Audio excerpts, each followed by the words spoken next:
Hello everyone, welcome back to rise with G. This is Abhijeet and आज हम wisdom Wednesday series की second video जिसमें how to use diagrams and flow charts for GS for ethics cover करेंगे। Ethics के concept काफी ज्यादा abstract होते हैं, जैसे डियोंटोलॉजी, इमोशनल इंटेलिजेंस, प्रोबिटी क्या होता है। इनको समझना देन याद करना काफी ज्यादा मुश्किल हो जाता है।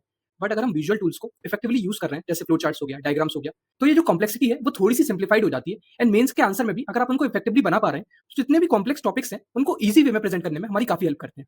आज की वीडियो में हम सिलेबस के जो 8 टॉपिक्स हैं, जिनको हमने लास्ट वीडियो में एक-एक करके देखा था, उन 8 टॉपिक्स में कैसे डायग्राम्स बनाना है, प्रीवियस ईयर क्वेश्चन की हेल्प से हम सीखेंगे एंड कौन सा डायग्राम कहां बनाना है ये भी समझेंगे। अगर आप मेंस 2025 दे रहे हैं तब तो ये वीडियो आपके लिए काफी ज्यादा हेल्पफुल रहेगी। एंड अगर 2026 के अटेम्प्ट को भी टारगेट कर रहे हैं तो I would highly recommend you to watch this video, because complex चीजों को कैसे सिंप्लीफाइड वे में हम डायग्राम के थ्रू रिप्रेजेंट कर सकते हैं सीखने मिलेगा। ठीक है, तो आप ट्राई कीजिए इस वीडियो को पूरा एंड टू एंड देखें, क्योंकि हर एक टॉपिक पे अलग अलग तरीके से डायग्राम बनाने होते हैं, हम वो समझेंगे आज। सबसे पहले तो हम ये समझते हैं कि डायग्राम क्यों बनाना है एंड कैसे ये हेल्प करते हैं। सी, अगर आप डायग्राम बना रहे हैं तो of course it simplify the complex concept, जैसे मैंने बताया। तो जो एब्स्ट्रैक्ट कॉन्सेप्ट्स होते हैं जैसे डियोंटोलॉजी वर्सेस टेओलॉजी, तो उनको फ्लो चार्ट या फिर कोई कंपैरिजन के थ्रू आप इजीली रिप्रेजेंट कर पाएंगे, रादर देन आप थ्योरेटिकल वे में लिख रहे हैं। एग्जामिनर के पास इतना टाइम भी नहीं होगा और वो आपकी कॉपी को स्टैंड आउट भी नहीं करेगा, इसलिए कॉम्प्लेक्स टॉपिक को काफी ज्यादा सिंप्लीफाई कर देता है। Secondly, structured answers. ठीक है, तो जो आपके आंसर कॉपी में अगर एक छोटा सा फ्लो चार्ट बना देते हैं या डायग्राम ड्रॉ कर देते हैं तो आपका आंसर एक अलग ही लेवल पर स्टैंड आउट करे। इसलिए बहुत इंपॉर्टेंट है कि आप डायग्राम्स को इनकॉर्पोरेट करें, वो आपके आंसर्स को स्ट्रक्चर देता है। ठीक है, एंड तीसरा, ऑफ कोर्स याद रखने में भी ये काफी ज्यादा हेल्पफुल होता है। हमें ये तो समझ में आ रहा है कि डायग्राम्स काफी ज्यादा इंपॉर्टेंट है, तो without any further delay let's get started with our first syllabus topic, that is ethics and human interface. तो इसमें सिलेबस में क्या क्या मेंशन है, एक तो एसेंस मेंशन है एथिक्स का, then determinants of ethics, consequences of ethics in human action,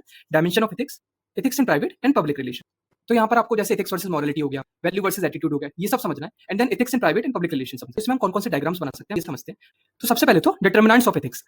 अब इसमें ना अगर क्वेश्चन आता है डिटरमिनेंट्स ऑफ एथिक्स का, जैसे आप पीवाईक्यू में देखेंगे, what factors affect the formation of a persons ethical framework. ठीक है, तो मतलब एक पर्सन का कौन-कौन से फैक्टर्स हैं जो अफेक्ट करते हैं एथिकल फ्रेमवर्क को डेवलप कराने के लिए। ठीक है, तो अब इसमें आप कैसे शो कर सकते हैं, देखिए या तो आप फ्लो चार्ट बना दीजिए, individual factor, societal factor and situational factor. Individual factors में जैसे कि अपब्रिंगिंग हो गया, वैल्यूज हो गई, देन सोसाइटल फैक्टर्स में हमारे हो जाएंगे culture, norms, laws, and situational factor में कंटेक्स्ट क्या है बेसिकली, जैसे कोई अगर प्रेशर एग्जिस्ट कर रहा है एक पर्सन के ऊपर या फिर कोई और कंटेक्स्ट है। ठीक है, तो वो सिचुएशनल फैक्टर हो जाएंगे। तो या तो आप इस तरीके से इसका फ्लो चार्ट में ऐसे आप डायग्राम शो कर सकते हैं, ये तीनों बेसिकली फैक्टर्स रिप्रेजेंट कर दीजिए और एक यहाँ पर हेडिंग बना दीजिए। या फिर आप क्या कर सकते हैं कि ओवरऑल लेवल पर क्वेश्चन आ रहा है तो डिटरमिनेंट्स ऑफ एथिक्स में ये पर्टिकुलर डायग्राम आप शो कर सकते हैं। ये हमारा एथिक्स है, तो सेंटर में हमने एथिक्स को रख दिया एंड देन यहाँ पर शो कर रहे हैं कौन-कौन से फैक्टर्स हैं जो एथिक्स पे बेसिकली इंपैक्ट डालते हैं। रिलीजन हो गया, सोसाइटी हो गया, देन टाइम फैक्टर हो गया। टाइम फैक्टर में जैसे सती प्रथा है, आज से अगर आप 200 साल पहले देखेंगे तो सती प्रथा एक एथिकल प्रैक्टिस कहा जाता था। ठीक है, वो एक पूरे सोसाइटी में एक्सेप्टेबल थी, बट आज के टाइम में सती प्रथा इज एन हीनियस क्राइम। ठीक है, तो टाइम क्या हुआ बेसिकली, आपका बस टाइम चेंज हुआ, इसके बेसिस पे आपका जो कॉन्टेक्सचुअल मोरालिटी है वो चेंज हो गई। ठीक है, तो ये आपका पहला डायग्राम हो जाए basically determinants of ethics. Now जो सेकंड डायग्राम है वो है basically consequences of ethical and unethical action. मान लीजिए अगर क्वेश्चन आ जाता है, ये अभी लास्ट ईयर शायद क्वेश्चन आया था, just and unjust is contextual. ठीक है, तो बेसिकली अगर आपके पूछा जा रहा है कि कोई एथिकल एक्शन या अनएथिकल एक्शन होता है वो कैसे रिप्रेजेंट करता है या फिर उसके कॉन्सिक्वेंसेस क्या होंगे, तो आप यहाँ पर बना सकते हैं। बेसिकली आप यहाँ पर एक फ्लो चार्ट बनाइए, ठीक है, और उसमें आप रिप्रेजेंट कर सकते हैं बेसिकली एक एथिकल एक्शन या फिर अनएथिकल एक्शन। ठीक है, तो यहाँ पर एथिकल एक्शन में जैसे ट्रस्ट हो गया, सोशल हार्मनी हो गई, प्रोग्रेस हो गया। अगर कोई भी ब्यूरोक्रेट लेट से अगर कोई एथिकल एक्शन ले रहा है, सोसाइटी में एक सोशल हार्मनी एग्जिस्ट बनती है, ट्रस्ट बढ़ता है। वेयरएस अगर कोई एक ब्यूरोक्रेट अनएथिकल एक्शन ले रहा है, मान लो करप्शन करता है, तो वो क्या रिप्रेजेंट करता है, तो एक मिसट्रस्ट सोसाइटी में क्रिएट करेगा, कन्फ्लिक्ट होंगे, स्टैग्नेशन होगा, सोसाइटी में ग्रोथ नहीं होगी, तो ये रिप्रेजेंट कर रहा है। इसको हम इस डायग्राम से भी रिप्रेजेंट कर सकते हैं। ठीक है, सिलेबस का एक और टॉपिक था ethics in private and public relationship. तो अगर देखिए अगर आपसे सेपरेटली पूछा जा रहा है प्राइवेट एंड पब्लिक रिलेशनशिप, ठीक है, तो आप ये डायग्राम डायरेक्टली यूज कर सकते हैं, private and public relationship. Private relationship में क्या क्या आता है, जैसे ट्रस्ट हो गया, ऑनेस्टी हो गया, रिस्पेक्ट एंड फेयरनेस हो गई। वेयरएस अगर आप बोलेंगे पब्लिक रिलेशन में क्या आता है, तो आपको इंपार्शियली बिहेव करना चाहिए, ट्रांसपेरेंसी आपको हमेशा दिखानी चाहिए, इंटेग्रिटी एंड अकाउंटेबिलिटी। अगर दोनों के कॉम्बिनेशन पे क्वेश्चन आ जाता है तो आप कैसे रिप्रेजेंट कर सकते हैं, तो आप ये वेन डायग्राम रिप्रेजेंट करते हैं। इसमें आप क्या कीजिए, बेसिकली ये जो ओवरलैप पार्ट है ये रिप्रेजेंट कर रहा है कॉमन वैल्यूज जो कि पब्लिक एंड प्राइवेट में होनी चाहिए। ठीक है, वैल्यू इन प्राइवेट रिलेशनशिप में क्या होगी, आपकी प्राइवेसी को रिस्पेक्ट होना चाहिए। ठीक है, आप रिस्पेक्ट करें एक दूसरे की, म्यूचुअल ट्रस्ट होना चाहिए, कंपैशन होना चाहिए। वेयरएस प्रोफेशनल रिलेशनशिप में अगर मैं देखूं तो confidentiality, comparison, responsibility, accountability, integrity and neutrality, ये सब वैल्यूज होती क्या है आपने थ्योरी में पढ़ा होगा। ठीक है, अब उनको रिप्रेजेंट हम कैसे कर रहे हैं यहाँ पर, बेसिकली हमने क्या किया, एक वेन डायग्राम बनाया, उसमें जो प्रोफेशनल रिलेशन की जो वैल्यूज थी हमने वो यहाँ पर शो कर दी, प्राइवेट रिलेशन की जो वैल्यू थी वो हमने इस डायग्राम में शो कर दी, एंड उनकी जो कॉमन वैल्यूज है जैसे ऑनेस्टी दोनों में होना चाहिए, इंटेग्रिटी आपकी दोनों में एग्जिस्ट करनी चाहिए, कंपैशन एंड ऑब्जेक्टिविटी, तो ये आपने क्या किया, कॉमन वैल्यू शो कर दिया। तो अगर कोई ऐसा क्वेश्चन आ रहा है जिसमें कॉमन वैल्यूज पूछा है तो आप उसके लिए ये पर्टिकुलर डायग्राम यूज कर सकते हैं।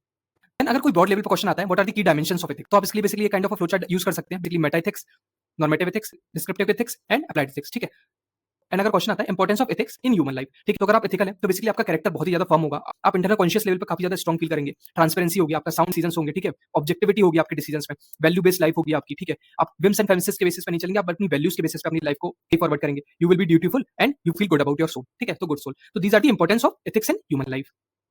तो ये कुछ डायग्राम्स थे बेसिकली जो एथिक्स एंड ह्यूमन इंटरफेस, जो हमारा पहला सिलेबस का टॉपिक है उसके लिए हम यूज कर सकते हैं। ठीक है, अब हम देखते हैं second topic, that is human values. अब ह्यूमन वैल्यूज में जो सिलेबस में दिया हुआ है उसमें सबसे पहले तो दिया हुआ है lessons from the lives and teachings of great leaders. ठीक है, तो ग्रेट लीडर्स में जैसे कि महात्मा गांधी जी हो गए, स्वामी विवेकानंद हो गए, तो वो आएंगे। ठीक है, उनकी लेसन्स एंड लाइफ टीचिंग्स, उन डायग्राम्स के थ्रू कैसे रिप्रेजेंट कर सकते हैं ये सीखना है। ठीक है, उसके बाद role of family society and education institute. इसका डायरेक्ट डायग्राम एग्जिस्ट करता है, हम वही यूज करेंगे, हम लिखेंगे नहीं थ्योरी। इनका रोल क्या है, बेसिकली वैल्यूज को इनकलकेट करने के लिए, ठीक है। तो इस सिलेबस के टॉपिक में हम डायग्राम का कैसे यूज कर सकते हैं देखते हैं। तो आप ये क्वेश्चन कंसीडर कीजिए सबसे पहले तो, discuss the relevance of Gandhi's teaching in inculcating human values, ठीक है। अब गांधी जी की काफी फेमस टीचिंग थी सर्विस फॉर अदर्स। तो इसमें हम इकिगाई मॉडल डायग्राम को कैसे यूज कर सकते हैं, तो सी सबसे पहले तो आप ये 4 ओवरलैपिंग सर्कल बनाइए। तो इसमें आप सबसे पहले शो करेंगे passion, that is what you love actually, what society needs, what you are good at and what for your purpose and what fits public service. And इन सबका जो इंटरसेक्शन होगा वो बेसिकली क्या रिप्रेजेंट करेगा, सर्विस टू सोसाइटी। तो हम इस तरीके से इकिगाई मॉडल को यूज कर सकते हैं गांधी जी की टीचिंग को रिप्रेजेंट करने के लिए, एंड उनका रिलेवेंस क्या है इन इनकलकेटिंग ह्यूमन वैल्यूज। देन जो हमारा सेकंड डायग्राम है ह्यूमन वैल्यूज टॉपिक में, ठीक है, वो है वैल्यू।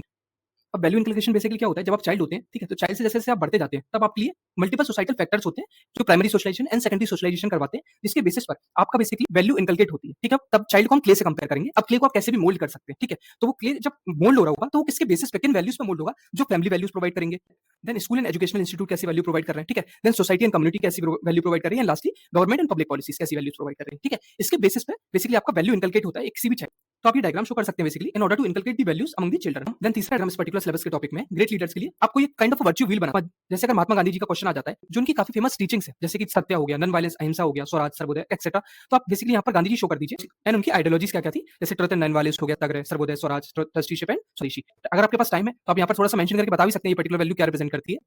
जैसे आप अगर ये प्रीवियस ईयर क्वेश्चन कंसीडर करते हैं, the simplest acts of kind are more powerful than 1000 heads bowing in a prayer. Mahatma Gandhi ji ने बोला था, ठीक है। बेसिकली जो गांधी जी की टीचिंग्स है आप उनको यूज कर सकते हैं डायरेक्टली, और एक गांधी जी के 7 सेंस होते हैं, ठीक है, ये उन्होंने बनाया था, आप इसको भी यूज कर सकते हैं बेसिकली। जैसे पॉलिटिक्स विदाउट प्रिंसिपल हो गई, वेल्थ विदाउट वर्क हो गया, ठीक है। बेसिकली आप वर्क नहीं कर रहे हैं एंड वेल्थ को एक्यूमुलेट कर रहे हैं, ये गांधी जी के लिए सेंस था बेसिकली, ठीक है। उसके बाद साइंस विदाउट ह्यूमैनिटी। अब ये साइंस विदाउट ह्यूमैनिटी आप डीप फेक में यूज कर सकते हैं, ठीक है। गांधी जी का 7 सेंस है, आपने भी डीप फेक में काफी ज्यादा इश्यूज देखे होंगे, तो उससे आप डायरेक्टली यूज कर सकते हैं कि एआई का डेवलपमेंट तो हो रहा है लेकिन एथिकल है क्या, वो नहीं है। तो डीपफेक्स का जो केस आया था बेसिकली, ठीक है। तो साइंस विदाउट ह्यूमैनिटी आप यूज कर सकते हैं, कॉमर्स विदाउट मोरालिटी, ठीक है, worship without sacrifice, knowledge without character and pleasure without conscience, ठीक है। तो ये गांधी जी के 7 सेंस हैं, आप इनको डायरेक्टली यूज कर सकते हैं आंसर्स में। एंड देन सिलेबस का जो लास्ट टॉपिक था basically role of family, society and educational institutions in calculating the values. तो आप इसमें क्या कीजिए, बेसिकली 3 डायग्राम्स है, ये हो गया फैमिली के लिए, ठीक है, ये बेसिकली एजुकेशनल इंस्टीट्यूट के लिए, एंड ये हमारे सोसाइटी का। तो इन तीनों का रोल और वो क्या क्या वैल्यूज इनकल करते हैं वो मैंने यहाँ पर लिख दिया, तो आप इनको डायरेक्टली यूज कर सकते हैं। इंस्टीट्यूट ऑफ आप लाइन बाय लाइन एक एक करके लेके आप इसकी जगह आप ये डायग्राम्स को डायरेक्टली यूज कर सकते हैं। उसके बाद कुछ मिसलेनियस डायग्राम्स है, जैसे कि एथिकल कैपिटलिज्म पे अगर क्वेश्चन आ जाता है, ठीक है, तो आप इसमें क्या रिप्रेजेंट कर रहे हैं, जैसे कि बिजनेस प्रॉफिट एंड एथिक्स, इन दोनों का जो बीच का सेंट बेसिकली ओवरलैप पार्ट होगा वो क्या रिप्रेजेंट कर रहा है, एथिकल कैपिटलिज्म को रिप्रेजेंट कर रहा है, ठीक है। एंड लास्टली अगर मल्टीपल लीडर्स पे क्वेश्चन आता है, ठीक है, तो आप यहाँ क्या कर सकते हैं, basically human values lesson from the lives and teachings of great leader. अब वो कौन कौन सी है, महात्मा गांधी की फेमस टीचिंग्स हमने यहाँ पर लिख दी, स्वामी विवेकानंद जी की लिख दी, बुद्ध जी की लिख दी एंड अशोका की लिख दी, ठीक है। तो ये हम क्या कर रहे हैं, एक फ्लो चार्ट बना रहे हैं काइंड ऑफ, और उसमें सारी टीचिंग्स को हमने सिंपल वर्ड्स में रिप्रेजेंट कर दिया, एंड इसमें हमारा ज्यादा टाइम भी वेस्ट नहीं हुआ एंड ना ज्यादा कॉपी का स्पेस वेस्ट हुआ, ठीक है। नाउ हमारे सिलेबस का तीसरा टॉपिक जो है वो है एटीट्यूड। अब एटीट्यूड में content, structure, functions of attitude, then influence and relation with thought and behaviour. उसके बाद मॉरल एंड पॉलिटिकल एटीट्यूड क्या होता है वो, and social influence and persuasion में क्या डिफरेंस है, ठीक है। इसके लिए हम बेसिकली चार्ट बनाते हैं वो, ठीक है। तो ये पर्टिकुलर सिलेबस के टॉपिक्स हो गए। अब हम एक एक करके देखते हैं इनमें कौन कौन से टॉपिक्स में हम डायग्राम्स का डायरेक्टली यूज कर सकते हैं, ठीक है। तो आप सबसे पहले तो एक प्रीवियस क्वेश्चन कंसीडर कीजिए, how do attitude shape behaviour, discuss with the examples. तो एटीट्यूड कैसे आपका बिहेवियर को शेप करता है, इसके लिए आप बेसिकली क्या कर सकते हैं, आप एबीसी मॉडल को डायरेक्टली रिप्रेजेंट कर सकते हैं। यहाँ पर एबीसी मॉडल क्या होता है, ए का मतलब होता है अफेक्टिव, बी का मतलब होता है बिहेवियर एंड सी का मतलब होता है कॉग्निटिव, ठीक है। Affective, behaviour and cognitive diagram में इसको ऐसे शो कर सकते हैं। अब इसका मतलब क्या होता है, हम एक एग्जांपल से समझते हैं, जैसे कि देशभक्ति हो गई, ठीक है। तो अब देशभक्ति में अफेक्शन का मतलब होता है फीलिंग्स, ठीक है। तो आपका फीलिंग हो गया अफेक्शन, आप प्राइड फील करते हो, ठीक है, तो ये हो गया अफेक्शन। बिहेवियर आपका जो रिप्रेजेंट होता है बेसिकली आपके एक्शंस में, ठीक है। अब आप देशभक्ति के लिए कर क्या रहे हैं, बेसिकली फंडामेंटल ड्यूटीज को फॉलो कर रहे हैं नहीं, वो आपके एक्शंस में दिखता है। एंड कॉग्निटिव बेसिकली आपके जो सेल्फ बिलीव्स है, ठीक है, वो आपके बिलीफ इन योर नेशन, ठीक है, कि आप अपने जो बेसिकली राष्ट्रवाद है वो उस आइडियोलॉजी पे बिलीव कर रहे हैं, तो वो आपका कॉग्निशन में चला जाएगा। तो ये बेसिकली एबीसी मॉडल, ठीक है। एंड इसके लिए स्टिमुलाई क्या होते हैं, स्टिमुलाई बेसिकली जैसे कि इंडिविजुअल पर्सन हो गए, या फिर कोई सोशल इश्यूज आप देख रहे हैं अपने आंखों के सामने, या फिर सोशल ग्रुप्स हो गए, ऑब्जेक्ट्स हो गए, ये सब स्टिमुलाई होते हैं, ठीक है। वो आपके एटीट्यूड को फ्रेम करते हैं, एंड वो एटीट्यूड बेसिकली क्या करता है, आपके बिहेवियर को रिप्रेजेंट करता है। तो ये मैंने आपको पैटर्न के एग्जांपल से बेसिकली रिप्रेजेंट करवा दिया। देन एक काफी फेमस क्वेश्चन आता है, आप एटीट्यूड चेंज कैसे करेंगे, ठीक है, उसकी प्रोसेस क्या होती है, एंड आप कहां का इसको यूज कर सकते हैं, ठीक है। ब्यूरोक्रेसी में रेड टेपिज्म काफी ज्यादा चलता है, तो उन सबका एटीट्यूड चेंज करने के लिए कौन कौन सी स्टेप्स हैं, इसलिए क्वेश्चन काफी ज्यादा एक सिंपल सी प्रोसेस है, basically awareness, cognitive dissonance, persuasion, reinforcement and then you can expect behavioural change. तो इसमें हो क्या रहा है, बेसिकली आप सबसे पहले तो कोई भी एक पर्टिकुलर चीज के लिए अवेयर करते हो सामने वाले को, फिर कॉग्निटिव डिसोनेंस देखते हैं, परसुएशन में आप परसुएट करते हैं, एंड देन अगर इसमें से कुछ भी वर्क नहीं कर रहा है तो फिर आप रेनफोर्समेंट टूल्स का यूज करते हैं। इसमें बेसिकली जैसे कि सीबीआई के टूल्स हो गए, ठीक है, ऐसे इंस्टीट्यूशनल मैकेनिज्म्स क्या है वो, ठीक है। आपको बेसिकली कहां पर यूज करना है, जब भी सोशल इन्फ्लुएंस एंड परसुएशन पे क्वेश्चन आ रहा है तो आप ये डायरेक्टली यूज कर सकते हैं ये दो डायग्राम को, ठीक है। जैसे अगर एजेंट्स ऑफ परसुएशन पूछा, ठीक है, तो जैसे सुपीरियर ऑर्डर हो गया, ठीक है, सबऑर्डिनेट एम्प्लॉइज हो गए, पब्लिक हो गया, गवर्नमेंट हो गया, तो ये सब क्या एजेंट्स ऑफ परसुएशन है। यानी काफी फेमस निमोनिक है TARES. TARES basically TARES model of persuasion के लिए भी बोलते हैं। इसमें T is for truthfulness, A is for authenticity of persuaders, R is for respect for persuadee, E is for equity of appeal and and S S for social responsibility of common goods. ठीक है, तो आप इसको directly use कर सकते हैं persuasion के लिए। एंड देन एटीट्यूड के लिए कुछ मिसलेनियस डायग्राम्स, तो इसमें जैसे बिलीफ एंड पर्सनल नीड्स हो गया, ये दोनों आपके एटीट्यूड को फॉर्म करते हैं। और फिर आपके एटीट्यूड क्या रिप्रेजेंट होता है, आपकी हैबिट्स हो गई, नॉर्म्स, एक्सपेक्टेशन एंड आपका एनवायरमेंट, एंड देन ये सब आपको बेसिकली क्या रिप्रेजेंट करेगा, बिहेवियर को अल्टीमेटली फॉर्म करेंगे। ठीक है, तो आप या तो ये यूज कर सकते हैं, और अगर बिलीफ, वैल्यू एंड एटीट्यूड का क्वेश्चन आ रहा है तो आप इस तरह से बेसिकली डायग्राम बना सकते हैं। नाउ हमारा जो सिलेबस का फोर्थ टॉपिक है that is emotional intelligence. Emotional intelligence में बेसिकली आपको कांसेप्ट पता होना चाहिए इमोशनल इंटेलिजेंस का क्या है। ठीक है, डायरेक्ट डेफिनेशन में याद करेंगे, वो हमें बहुत अच्छे से याद होना चाहिए, मैं वो भी आपसे शेयर करूंगा, डोंट वरी। ठीक है, तो कांसेप्ट पता होना चाहिए, इमोशनल इंटेलिजेंस की यूटिलिटी कहां पर है, कहां पर हम उसको यूज कर सकते हैं। सिलेबस में डायरेक्टली मेंशन है एप्लीकेशन किसमें, एडमिनिस्ट्रेशन में एंड गवर्नेंस में, तो हमें वो दो एप्लीकेशन देखनी है। अब इसमें डायग्राम हम कहां बना सकते हैं वो समझते हैं। ठीक है, तो हम प्रीवियस ईयर क्वेश्चन की हेल्प से समझेंगे। How can emotional intelligence be applied in administration, directly ये क्वेश्चन आ भी चुका है 10 मार्क में। ठीक है, तो आप इसमें या तो गोलमैन का जो 5 कंपोनेंट है वो यूज कर सकते हैं, या विंडो का जो मॉडल है अब वो भी यूज कर सकते हैं। ठीक है, अब इसमें अगर जोहारी विंडो का यूज करता हूं तो इसमें होता क्या बेसिकली, ये जो रिप्रेजेंट कर रहा है ये वाला एरिया, वो रिप्रेजेंट कर रहा है not known to others, and ये रिप्रेजेंट कर रहा है नोन टू अदर्स। ठीक है, अब known to others and known to self, अगर ये दोनों चीजों के बारे में आपको पता है तो वो ओपन एरिया है। ठीक है, workable area. Not known to self and known to others, अगर ये है तो आप बेसिकली ब्लाइंड एरिया में है। ठीक है, एंड देन हिडन एरिया कौन सा होगा, not known to others but you are aware about it, then hidden area. And unknown area कौन सा होगा, either not known to self and not known to others. अब ये पर्टिकुलर डायग्राम हमारे लिए कैसे हेल्पफुल रहेगा, तो अगर क्वेश्चन आता है how emotional intelligence be applied in the administration, तो आप जोहारी विंडो से आप क्या प्रेजेंट कर रहे हैं, बेसिकली सेल्फ अवेयरनेस। तो ये जो ओपन एरिया है बेसिकली वो सेल्फ अवेयरनेस को रिप्रेजेंट कर रहा है, एंड सेल्फ अवेयर आप जितने ज्यादा होंगे उतना ज्यादा it will help in empathetic governance. ठीक है, तो एडमिनिस्ट्रेशन में क्या चाहिए हमें, एम्पैथेटिक गवर्नेंस चाहिए, जो पैशन होता है, एम्पैथी होती है। ठीक है, वो आनी चाहिए हमारी एडमिनिस्ट्रेशन में। ठीक है, आधार कार्ड वाला मैंने आपको केस बताया था आपको लास्ट वीडियो में याद हो, तो वो अगर आ रहा है आपके पास, ठीक है, तो आपका बेसिकली एम्पैथी होगी इसमें आपके एडमिनिस्ट्रेशन में। तो ये अगर हमारे लिए एरिया जो है ओपन एरिया, अगर ये हमें पता है known to self and known to others, अगर हम इस पे काम करेंगे तो हमारे लिए बेसिकली क्या होगा, हाउ कैन इमोशनल इंटेलिजेंस आपका हेल्प कर पाएगा एडमिनिस्ट्रेशन। उसके बाद उस क्वेश्चन में या फिर आप दूसरा क्वेश्चन भी कंसीडर करते हैं, utility of emotional intelligence in ethical decision making. ठीक है, तो इसमें बेसिकली आप क्या कर सकते हैं, गोल्डमैन की जो 5 कंपोनेंट है आप उनको डायरेक्टली यूज कर सकते हैं। तो इसमें क्या हुआ, आप self awareness, self regulation, motivation, empathy and social skill, all this will help into decision making. ठीक है, अगर हाई ईआई वाला सिविल सर्वेंट है जिसकी इमोशनल इंटेलिजेंस की ज्यादा है, तो वो क्या करेगा, बहुत अच्छे से डिसीजन लेगा। ठीक है, बेटर डिसीजन मेकिंग होगा, उसका स्ट्रेस मैनेजमेंट काफी अच्छा होगा, कॉन्फ्लिक्ट रेजोल्यूशन हो गया, टीम बिल्डिंग पे काफी ज्यादा काम करेगा। तो क्या होगा, इससे इफेक्टिव गवर्नेंस होगी। इस तरीके से आप बेसिकली गोल्डमैन या फिर जोहारी विंडो को यूज कर सकते हैं इमोशनल इंटेलिजेंस पे। सिलेबस डायग्राम्स देखता हूं तो आप ये 2017 का एक क्वेश्चन कंसीडर कीजिए, emotional intelligence is the ability to understand and manage one's own emotion and also those of the others, discuss how civil servant can use this ability in administration. बार बार ये क्वेश्चन रिपीट हो रहा है, इसलिए हम बहुत अच्छे से इसका एक प्रॉपर फ्रेमवर्क बना लेंगे, वहीं बार बार लिखना है। ठीक है, कुछ भी नया नहीं करना। आप जैसे इसमें देख पा रहे होंगे, ईआई को मैंने डिफाइन कर दिया, EQ plus IQ is equal to emotional intelligence. तो यहाँ पर EQ प्लस IQ बेसिकली क्या प्रेजेंट कर रहा है, इमोशनल इंटेलिजेंस को। ठीक है, उसके बाद फिर मैंने यहाँ पर एक और डायग्राम बना दिया, social skill, self regulation, social regulation and social self understanding, ये बेसिकली गोल्डमैन का ही है। ठीक है, तो आप ये वो भी रिप्रेजेंट कर सकते हो। एक और डायग्राम इसमें आप काफी यूज कर सकते हैं बेसिकली। ठीक है, अब what I know and what I do. ठीक है, अब व्हाट आई नो में बेसिकली क्या होगा, सेल्फ अवेयर है तो बेसिकली सेल्फ अवेयरनेस होगा, चीज आपको पता है उसका अगर आप मैनेजमेंट कर रहे हैं तो सेल्फ मैनेजमेंट कहलाएगा।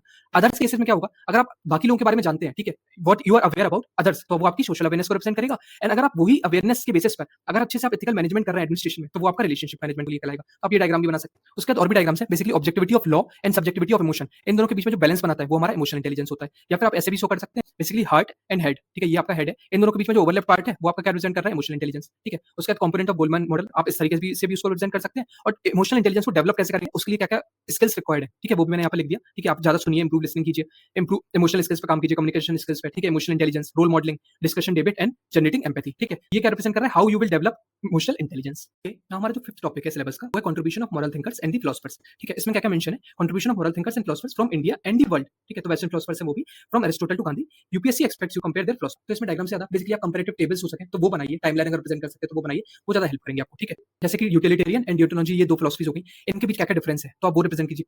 कौन से ऐसे थिंकर्स थे जो इनको बेसिकली प्रोपोगेट किए। ठीक है, कोर आइडिया क्या था इसका, एप्लीकेशन कहां का यूज कर सकते हैं, एग्जांपल्स। ठीक है, फॉर एग्जांपल गांधी जी का सत्याग्रह हो गया एंड लूथर मार्टिन किंग का सिविल डिसोबीडियंस मूवमेंट हो गया। तो इन दोनों में एक्चुअली में डिफरेंस क्या है ये पूछा भी गया है। ठीक है, तो आप बेसिकली कंपैरिजन का यूज कीजिए जो आपका जो सिलेबस 5th टॉपिक है उसके लिए। ठीक है, एंड अगर कंपैरिजन का क्वेश्चन नहीं आता है तो आप ये प्रीवियस क्वेश्चन जैसे देखिए, in law a man is guilty when he violates the rights of others, ethics में he is guilty if only thinks of doing so. ठीक है, इमैनुअल कांट ने बोला था ये। तो अब इसके लिए आप क्या कर सकते हैं, तो इसमें आप क्या कर सकते हैं, बेसिकली कांट का जो कोर आइडिया था आप वो रिप्रेजेंट कर सकते हैं, बेसिकली ड्यूटी हो गया या फिर कैटेगोरिकल इंपेरेटिव हो गया। ठीक है, एंड फिर इनकी जो इंप्लीकेशंस होती है, ठीक है, आप वो फ्लो चार्ट पे रिप्रेजेंट कर सकते हैं। तो बेसिकली अगर कोई थिंकर का क्वेश्चन आ रहा है, ठीक है, तो उनकी कोर कॉन्सेप्ट क्या था वो रिप्रेजेंट करना है, एंड अगर उसका कोई कंटेम्परेरी रिलेवेंस है उसका अगर हम एग्जांपल लिख सकते हैं तो वो एक फ्लो चार्ट में डायग्राम में हम यहाँ पर प्रेजेंट करते हैं। एंड लास्टली इसी टॉपिक में बेसिकली हम मॉरल थिंकर्स को यूज कैसे कर सकते हैं डिसीजन मेकिंग फ्रेमवर्क में, वो भी हम दिखा सकते हैं। जैसे गांधी जी हो गया, मींस वर्सेस एंड का जो थ्योरी है उनका। ठीक है, इमैनुअल कांट का ड्यूटी बेस्ड एथिक्स हो गया। ठीक है, देन मिल का हो गया यूटिलिटेरियनिज्म। तो ये सब का यूज करके बेसिकली हम डिसीजन मेकिंग फ्रेमवर्क को भी बना सकते हैं। नाउ जो सिलेबस का हमारा 6th टॉपिक है वो aptitude and foundational value for civil service. इसमें ना ऐसे वैल्यूज दी हुई हैं बेसिकली, जैसे integrity, impartiality, non partisanship, objectivity, dedication to public service, empathy, tolerance and compassion. ठीक है, तो इनके में सारी डेफिनेशंस याद होनी चाहिए, एग्जांपल्स याद होने चाहिए, एंड अगर कोई कंटेम्परेरी रिलेवेंस है तो वो याद कर लेंगे। ठीक है, आपसे डायरेक्टली इनका या तो डिफरेंस पूछ लेते हैं तो वो तो हम करेंगे। आज की वीडियो का जो टारगेट है बेसिकली डायग्राम्स हम क्या क्या बना सकते हैं हम वो समझें। तो जैसे एक तो डायग्राम हो गया पब्लिक सर्विस की जो मोटिवेशन साइकिल होती है। ठीक है, आप उसके लिए क्या क्या कर सकते हैं, आप मॉस्लो डायग्राम बना दीजिए, हायरार्की ऑफ नीड। इसमें जो सबसे बेसिक आता है, जो सबसे नीचे होता है वो होता है फिजियोलॉजिकल नीड। ठीक है, वो आपका बेसिक नीड्स हो जाएगा। ठीक है, जैसे फूड, शेल्टर, ये सब के लिए उस तरह आ जाएगा safe, then love and belonging, फिर self self esteem and lastly self actualization. Then आता है अल्ट्रुइज्म इन पब्लिक सर्विस, जो लास्ट होता है। अल्ट्रुइज्म का मतलब होता है आपने जब सब कुछ कर लिया उसके बाद आप सर्विस टू अदर्स में लग जाते हैं, ठीक है, तो वो अल्ट्रुइज्म इन पब्लिक सर्विस है। तो ये सब अचीव करने के बाद कैसे आप लास्टली अल्ट्रुइज्म में जाते हो, ठीक है, आप वो रिप्रेजेंट कर सकते हो ये मोटिवेशन साइकिल से, ठीक है। उसके बाद अगर क्वेश्चन आता है basically balancing values in decision making, ठीक है, तो जैसे कि आपके पास कोई एथिकल डायलेमा है to balance between impartiality and empathy, तो आप सिंपल सा फ्रेमवर्क यूज कर सकते हैं। आप जो भी वैल्यूज हैं आप सबसे पहले तो उनको लिस्ट कीजिए, लिस्ट द वैल्यूज इंडिपेंडेंट, जैसे कि इंटीग्रिटी हो गया, इम्पार्शियलिटी हो गया। फिर आप इसके प्रोज एंड कॉन्स डिफाइन कीजिए, ठीक है। अगर मैं इस पर्टिकुलर वैल्यू के साथ जाता हूं और इस पर्टिकुलर वैल्यू के साथ जाता हूं तो इसके क्या प्रोज हैं, इसके क्या कॉन्स हैं। आपका कौन सा डिसीजन होगा इन दोनों के प्रोज एंड कॉन्स के बेसिस आपको वेट करना होगा। तो आप जब वो वेट करेंगे उसके बेसिस पे आपका जो भी डिसीजन आए आप वो यहाँ पर लिख सकते हो। एंड आपका जो डिसीजन है it should justify with the public interest, ठीक है। तो आप ट्राई कीजिए कोई भी डिसीजन आप ले रहे हैं उसको पब्लिक इंटरेस्ट के बेसिस पे आप जस्टिफाई। तीसरा जो इसका डायग्राम है वो हो गया बेसिकली एम्पैथी एंड कंपैशन का फ्लो, ठीक है। तो बेसिकली विलिंगनेस टू एक्ट यहाँ पर है एंड अंडरस्टैंडिंग अदर्स एक्सपीरियंसेस वो यहाँ पर है, ठीक है। अब यहाँ पर सबसे पहले तो क्या होगी, फिर सिंपैथी, एम्पैथी एंड कंपैशन, ठीक है। अंडरस्टैंडिंग अदर्स एक्सपीरियंस, जब आप सबसे ज्यादा अंडरस्टैंड करेंगे एंड आपकी विलिंगनेस सबसे ज्यादा होगी एक्ट करने की, उस पॉइंट पे आता है बेसिकली कंपैशन, ठीक है। ये जो एरिया है ये कंपैशन है, वो सबसे ज्यादा इंपॉर्टेंट सबसे एक्सट्रीम स्टेप होती है when you think by putting yourself under the shoes of others, ठीक है। उसके बाद इंटीग्रिटी को अगर आपको डिफाइन करना है तो आप ये सिंपल सी डेफिनेशन यूज कर सकते हैं, भगवद गीता में जैसी है, integrity is the harmonious alignment of thought, speech and action. तो थॉट, स्पीच एंड एक्शन को यहाँ पर मैंने रिप्रेजेंट कर दिया मनसा, वाचा एंड कर्मणा, ठीक है। तो basically thought, speech and action और उसका जो सेंटर होगा ये सब जब तीनों हार्मोनियस मैच करेंगे, ठीक है, तो ये जो एरिया होगा वो बेसिकली क्या रिप्रेजेंट करेगा, इंटीग्रिटी। फिर क्वेश्चन आता है एप्टीट्यूड वर्सेस एटीट्यूड में, ठीक है। तो एप्टीट्यूड को आप क्या समझ लीजिए, स्किल, एंड एटीट्यूड को क्या समझ लीजिए बेसिकली वैल्यूज। ये रिप्रेजेंट कर रहा है low value and high value, low skill and high skill, ठीक है। अब किसी इंसान के पास अगर वैल्यू बहुत कम है और उसकी स्किल्स बहुत ज्यादा है, ठीक है, तो वो सबसे ज्यादा डेंजरस होगा सोसाइटी के लिए। For example Osama bin Laden, ठीक है। एंड अगर किसी इंसान की वैल्यूज बहुत ज्यादा है, ठीक है, लेकिन अगर कोई स्किल नहीं है तो हम क्या करेंगे उसकी, आप स्किलिंग करेंगे, रीस्किलिंग करेंगे, इसलिए स्किल देम एप्रोप्रिएटली। तो आप ये एप्टीट्यूड वर्सेस एटीट्यूड में यूज कर सकते हैं। एंड इसके बाद जो 7th टॉपिक है सिलेबस में वो है public and civil services values, ethics in public administration, ठीक है। तो इसमें आप देखेंगे स्टेटस एंड प्रॉब्लम क्या क्या एग्जिस्ट करती है, ethical concerns and dilemma, law, rule, regulation, इन सब के बीच में आपको डिफरेंस पता होना चाहिए, कंसर्न्स के बीच में, ठीक है। अकाउंटेबिलिटी एंड एथिकल गवर्नेंस क्या होती है, इंटरनेशनल रिलेशन एथिक्स और फंडिंग जो रिलेटेड होती है इसमें, ठीक है। And corporate governance and good governance, ठीक है। अब एक एक करके हम इसका डायग्राम कहाँ पर कौन सा डायग्राम हमें पर्टिकुलरली यूज करना है। तो देखिए कभी भी टॉपिक 7 अगर स्टार्ट होता है तो वो सबसे पहले तो नोलान प्रिंसिपल से स्टार्ट होता है। तो यहाँ पर मैंने भी basically hub and spoke diagram Nolan 7 principle का ऐड कर दिया, इसके लिए काफी फेमस निमोनिक भी है। तो ये बेसिकली क्या रिप्रेजेंट कर रहा है, ये 7 वैल्यूज होती है basically, selflessness, integrity, leadership, objectivity, honesty, accountability and openness, ठीक है। तो आप इसको डायरेक्टली यूज कर सकते हैं। मान लीजिए क्वेश्चन आ जाता है व्हाट इज एथिकल गवर्नेंस, ठीक है, तो आप एथिकल गवर्नेंस को नोलान प्रिंसिपल के बेसिस पर बता दीजिए क्या क्या होती है। अगर एथिकल गवर्नेंस है तो आपकी बेसिकली ऑब्जेक्टिविटी होनी चाहिए, सेल्फलेसनेस होना चाहिए, इंटीग्रिटी होना चाहिए, अकाउंटेबिलिटी होना चाहिए, ऑनेस्टी होना चाहिए, ओपननेस होना चाहिए आपकी एथिकल गवर्नेंस में, एंड लीडरशिप होना चाहिए, ठीक है। तो ये सारी की सारी वैल्यूज आपने दिखा दिया व्हाट इज एथिकल गवर्नेंस की, आप डेफिनेशन लिखिए और फिर नोलान प्रिंसिपल से रिप्रेजेंट कर सकते हैं। Then ethical dilemma resolution framework में आप इसका कैसे यूज करेंगे, तो देखिए अगर कोई भी आपके पास केस स्टडी आता है तो एक यूनिवर्सल फ्रेमवर्क है, आप इसको हमेशा यूज कर सकते हैं, ठीक है। अगर कोई भी एथिकल डिलेमा आती है उसका ये रिजोल्यूशन फ्रेमवर्क है। सबसे पहले प्रॉब्लम आइडेंटिफाई कीजिए कौन कौन से स्टेक होल्डर इन्वॉल्व है, उसके लिए आप ये पर्टिकुलर डायग्राम को यूज कर सकते हैं। ये एग्जांपल के लिए लिखा मैंने बेसिकली, घर की कोई फैमिली हो गई, जनरल पब्लिक हो गई, यूनियन ट्रांसपोर्ट डिपार्टमेंट के वर्कर हो गए, सिटी ट्रांसपोर्ट के डिपार्टमेंट के मैनेजमेंट वर्कर हो गए, ठीक है, दिस इज ड्राइवर हो गया, आप बेसिकली ब्यूरोक्रेट होंगे या फिर जो भी होंगे, राकेश जॉइंट कमिश्नर, वो यहाँ पर रिप्रेजेंट कर दिया।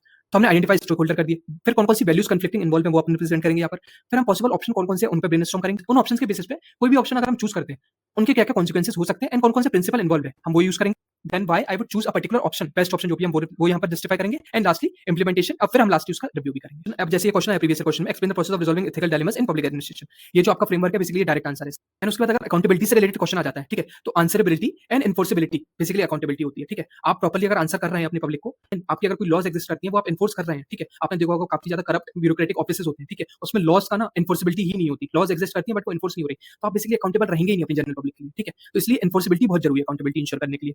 एंड अकाउंटेबिलिटी इंश्योर करने के लिए आप डायग्राम कैसे यूज कर सकते हैं, तो देखिए आप एक ऐसा एक डायग्राम बना लीजिए, इसमें आप जो सबसे ऊपर रिप्रेजेंट करेंगे वो होंगे सिटीजन एट द टॉप, जो गवर्नेंस एंड ब्यूरोक्रेसी होगी वो यहाँ बीच में होगी, एंड जितने भी आपके अकाउंटेबिलिटी मैकेनिज्म्स हैं, ठीक है, वो आपके यहाँ पर होंगे। अकाउंटेबिलिटी मैकेनिज्म जैसे कि आरटीआई हो गया, सोशल रेट हो गया, लोकपाल, सीबीसी, मीडिया, सब कुछ वो आपके बेसिकली कहाँ पर हो जाएंगे, यहाँ पर, ठीक है। तो आप ये डायग्राम या फिर ये पर्टिकुलर डायग्राम को यूज कर सकते हैं अकाउंटेबिलिटी के क्वेश्चंस के लिए। उसके बाद ARC 2 रिपोर्ट में बेसिकली 6 ईज दिए हैं ब्यूरोक्रेसी के, ठीक है, equity, engagement, ethics, efficiency, economy and effectiveness, वो यहाँ पर मैंने लिख दिया, ठीक है। उसका एक और टॉपिक आता है बेसिकली कंफ्लिक्ट ऑफ इंटरेस्ट को आप कैसे रिजॉल्व करेंगे, ठीक है। तो रिजोल्यूशन का फ्रेमवर्क बेसिकली कैसा है, उसको डायरेक्टली यूज कर सकते हैं। कोई भी कंफ्लिक्ट ऑफ इंटरेस्ट आता है आप डायरेक्टली इस पर्टिकुलर डायग्राम को यूज कीजिए, आपका पक्का 0.5 से 1 मार्क आपका एक्स्ट्रा है। एंड एथिक्स के सिलेबस में हमारा जो लास्ट टॉपिक है वो है प्रोबेबिलिटी इन गवर्नेंस, ठीक है, केस स्टडी के पहले बेसिकली। तो इसमें हमको कांसेप्ट ऑफ पब्लिक सर्विस पता होना चाहिए, philosophical basis of governance and probability पता होना चाहिए, इन्फॉर्मेशन शेयरिंग, ट्रांसपेरेंसी बेसिकली जो आरटीआई वगैरह था, ठीक है, वो codes of ethics, conduct, citizen charter, work culture, quality of service delivery, public service delivery जो है, utilisation of public funds and challenges of corruption, ठीक है, ये सारे सब टॉपिक्स हैं। अब हम एक एक करके देखते हैं कैसे हम डायग्राम्स इसमें यूज कर सकते हैं बेसिकली हमारे आंसर को और अच्छा बनाने के लिए। तो सबसे पहले तो विसल ब्लोअर पॉलिसी फ्रेमवर्क, ठीक है, ये जो आरटीआई है ना उसके लिए अपन ये विसल ब्लोअर को यूज कर सकते हैं। विसल ब्लोअर बेसिकली क्या है, जो पर्टिकुलर कोई एम्प्लॉय है या फिर कोई सिटीजन है, ठीक है, वो एक्ट एज विसल ब्लोअर। वो बेसिकली क्या करता है, कोई भी करप्शन रिलेटेड एक्टिविटी अगर हो रही है विद इन ऑर्गेनाइजेशन तो बेसिकली वो क्या करेगा, विसल ब्लो करेगा। एंड जितने भी हमारे इन्वेस्टिगेटिव बॉडीज हैं एंड वो बॉडीज क्या करेंगी, इन्वेस्टिगेट करेंगी रॉन्गडूइंग्स को, या फिर ऑर्गेनाइजेशन इटसेल्फ क्या करता है, इन्वेस्टिगेट करता है रॉन्गडूइंग्स को एंड पर्टिकुलरली एक्शन लिया जाएगा। या फिर वो पर्टिकुलर एम्प्लॉय क्या कर सकता है, रिपोर्ट कर सकता है, then it would be either illegal wrongdoings और अनएथिकल रॉन्ग। क्वेश्चन भी आया हुआ प्रीवियस ईयर में, role of whistleblowers in combating corruption, ठीक है। तो आप ये डायग्राम का डायरेक्टली यूज कर सकते हैं। नेक्स्ट डायग्राम है वो बेसिकली आरटीआई से रिलेटेड, ठीक है। तो आरटीआई बेसिकली किस तरीके से एम्पावर करती है सिटीजन को, उसके लिए आप ऐसे डायग्राम बना के डायरेक्टली रिप्रेजेंट कर सकते हैं कि demand responsibility from the public servant, hold public servant accountable and bring to light the poor governance and bureaucratic apathy. जैसे आप ये क्वेश्चन भी देखेंगे 2018 का, the right to information act is not all about citizens empowerment alone, it can essentially redefine the concept of accountability. अब accountability कैसे ensure होगी, आप यहाँ पर क्या कर रहे हैं, राइट टू इन्फॉर्मेशन अगर आ गई एंड ट्रांसपेरेंसी अगर इनिशिएट होगी तो कोई भी ब्यूरोक्रेटिक ऑफिस हो गया, ठीक है, अगर वो ट्रांसपेरेंट नहीं है तो वो क्या कर रहा है, अकाउंटेबल भी नहीं है ना बेसिकली अपनी पब्लिक गवर्नमेंट के लिए। उसका एक और सब टॉपिक करप्शन। अब करप्शन के लिए ये एक स्टैंडर्ड इक्वेशन है, ये आप याद कर लीजिए, monopoly plus discretion minus accountability would lead to corruption. ये basically M D A minus corruption. उसके बाद कुछ कुछ और भी डायग्राम्स यहाँ पर बनाए हुए हैं, ठीक है। जैसे आप यहाँ पर देखेंगे politician, citizen and government officials, ये तीन लोग हैं। तो गवर्नमेंट ऑफिसर जितने भी है, अगर ट्रांसफर हो रहा है तो वो पॉलिटिशियंस लीड करेंगे, पॉलिटिशियन बेसिकली ब्राइब करेंगे सिटीजंस को, ठीक है। एंड सिटीजंस सर्विसेज हो जाए इसके लिए क्या करेंगे, गवर्नमेंट ऑफिसर्स को ब्राइब। तो ये बेसिकली क्या है, साइकिल ही है, ठीक है। ये तीनों को इनकॉर्पोरेट कर रही है। इसी तरीके से bribe giver and bribe taker, ये भी मैंने यहाँ पर शो किया। करप्शन कुछ और भी डायग्राम है, अगर ब्यूरोक्रेट से रिलेटेड आ जाए, ठीक है, तो रिवॉर्ड अगर रिसीव जो हो रहा है वो एंड रिवॉर्ड एक्सपेक्ट कर रहा है अगर कोई ब्यूरोक्रेट वो टाइम के साथ, उसको आप यहाँ रिप्रेजेंट कर सकते हैं। एंड अगर वो गैप अगर बहुत ज्यादा बढ़ता गया तो वो इंटॉलरेबल गैप हो गया, और इसी इंटॉलरेबल गैप को अगर बेसिकली वो पर्टिकुलर ब्यूरोक्रेट अगर उसके अंदर पेशेंस होगा, वो संभाल पा रहा है, ठीक है, तो ठीक है, अदरवाइज वो क्या होगा, it would lead to corruption. Topic है उसका जो फिफ्थ टॉपिक है वो है प्रोबेटी इन गवर्नेंस। उसका जो हमारा लास्ट टॉपिक है प्रोबेटी इन गवर्नेंस में, वो है हमारा probity in governance only. Basically what understand by probity in governance, अगर ये क्वेश्चन 2019 में आया, based on your understanding of this term suggest measures for ensuring the probity in governance. तो प्रोबेटी होता क्या है, इंटीग्रिटी, ऑनेस्टी एंड ऑब्जेक्टिविटी को compress करता है। एंड ये क्या इंश्योर करेगा, no corruption, no conflict and good and ethical governance. And probity in governance कब होगी, जब इंटीग्रिटी एग्जिस्ट करेगी, सिविल सर्विस रिफॉर्म होंगे, प्रोबेटी, ठीक है। तो बेसिकली इस आंसर को यूज करने के लिए आप ये पर्टिकुलर डायग्राम को यूज कर सकते हैं। तो इस पर्टिकुलर क्वेश्चन का आंसर करने के लिए आप क्या कर सकते हैं, या तो आप सेंटर पे लिखिए सबसे पहले तो प्रोबेटी, और इसकी बेसिकली ब्रांचेस निकाल दीजिए, ठीक है। अब probity would lead to transparency, ठीक है, accountability, rule of law, objectivity, integrity, impartiality, non पार्टीशनशिप।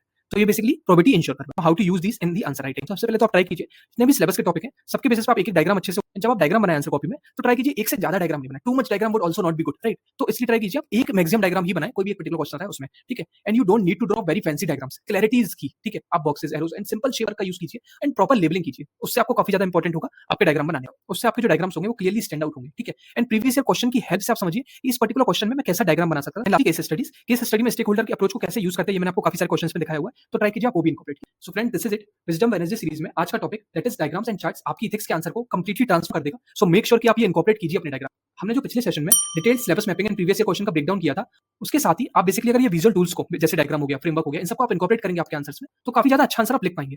Now coming videos में I would be covering ethical keywords कैसे आप इनकॉर्पोरेट कर सकते हैं अपने आंसर्स की, देन एआरसी रिपोर्ट जो था उसकी proper summary and syllabus wise हम उसको देखेंगे कि कहां-कहां यूज कर सकते हैं। I would also ready to use definitions और पर्सनलाइज्ड एग्जांपल्स आप जिनको अपने आंसर्स में डायरेक्टली यूज कर सकते हैं, ठीक है। जैसे इंपार्शियलिटी की डेफिनेशन हो गई, नॉन पार्टीजनशिप की डेफिनेशन हो गई, इंटीग्रिटी की डेफिनेशन हो गई, आप वो डायरेक्टली यूज कर सकते हैं। डायग्राम मैंने उससे कवर करवा दिया, तो आपके ये आंसर्स को ना होलिस्टिकली काफी अच्छे से कवर करेगा, जो आपको 130 प्लस स्कोर लाने में बहुत ज्यादा हेल्प करेंगे, ठीक है।